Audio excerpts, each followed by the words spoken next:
Well, this brings us to the seventh visit, and I hope to hand you the master key to success before I finish, because my subject will lead you so near to the master key that you will be apt to recognize it. As I have suggested in previous visits, a positive mental attitude can clear away all obstacles which stand between you and your major purpose in life. Because of the importance of the subject of our visit, I shall not only tell you that a positive mental attitude heads the entire list of the 12 great riches in life, but I am going to give you explicit instructions as to what you must do to keep your mind positive. In all the success books I have written, I have never suggested to my readers what they should do without clearly telling them how to do it. Are you ready? If you are ready, this visit may bring the most important change in your life you have ever experienced. 1. Learn to adjust yourself to other people's state of mind and difficulties so as to get along peacefully with them and to refrain from taking notice of trivial circumstances in your relations with other people by refusing to allow them to become controversial incidents. Great people always avoid small incidents of controversy when possible. 2. Establish for yourself a definite fixed system of conditioning your mind at the beginning of each day so you will keep it positive under all circumstances. 3. Learn the art of selling yourself to other people by indirection, such as asking leading questions which will bring out the sort of reactions from others which you desire. And do not permit yourself to be drawn into argument over unimportant subjects. 4. Adopt the habit of having a good hearty laugh every time you become irritated or angry, and it will help you if you begin each day with 1 minute of hearty laughing. This will change the chemistry of your brain and start you out with a positive mental attitude. However, you had better get out of sight when you take your laughing exercise.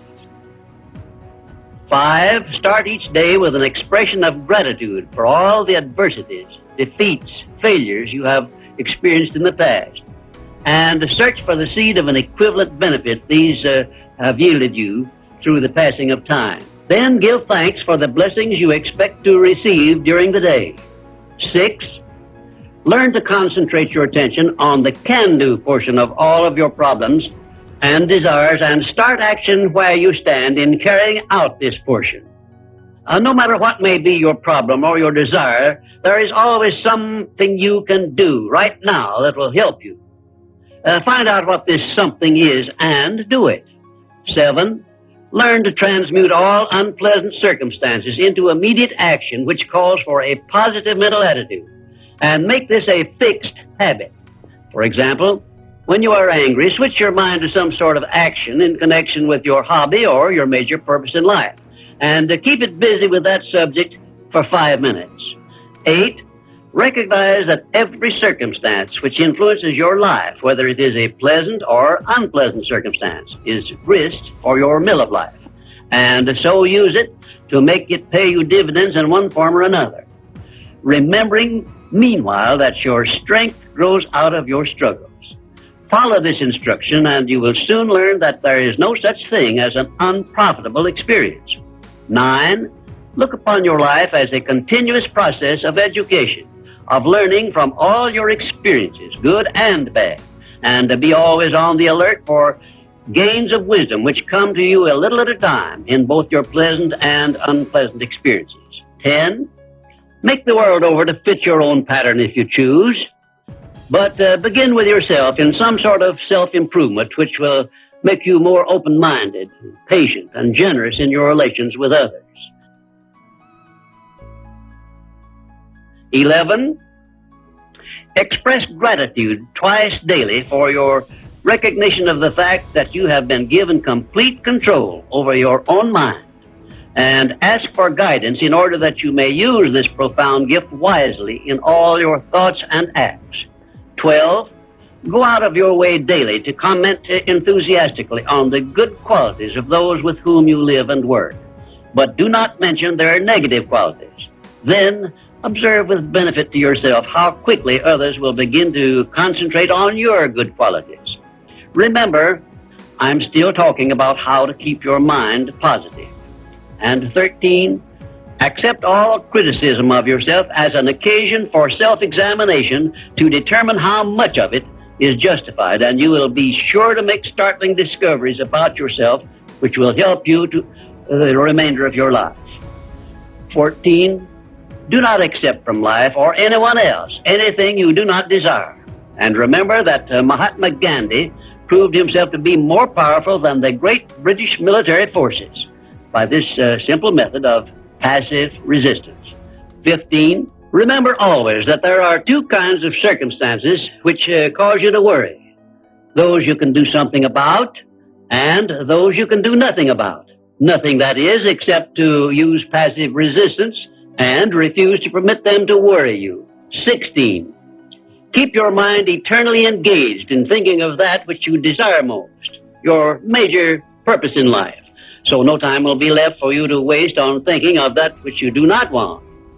And let me digress here while I tell you we are now rubbing elbows with the great master key of success this very moment.